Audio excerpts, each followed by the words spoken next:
I'm a believer that it is possible to interpret Disney movies on multiple levels, particularly the characters, who are often symbolic representations that reveal valuable life lessons. On one level, we can perceive the characters as disparate individuals, interacting with one another as independent agents in a fictional world. On another level, we can assume that some, or all, of the characters in a constructed Disney world are projections and potential facets of one being. Through this lens, it is possible to interpret Finding Nemo as a tale of a psychologically damaged Marlin who constructs an imaginative world in his mind as a coping mechanism for the loss of his family.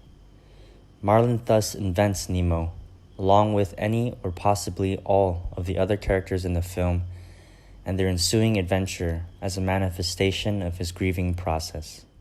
At face value, the movie begins with a traumatic scene in which Marlin is powerless to save his family from a vicious barracuda attack.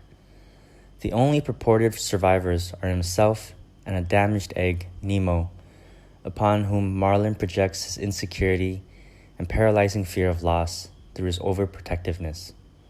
Subsequently, the film chronicles Marlin's shedding of his emotional baggage as he embarks on a mission to save his son from capture. Throughout the film, Marlin meets many characters who help him come to terms with the fact that it's not his fault his family members lost their lives. The trio of sharks help him realize that most threats are imagined, and worrying excessively is often an exercise in futility.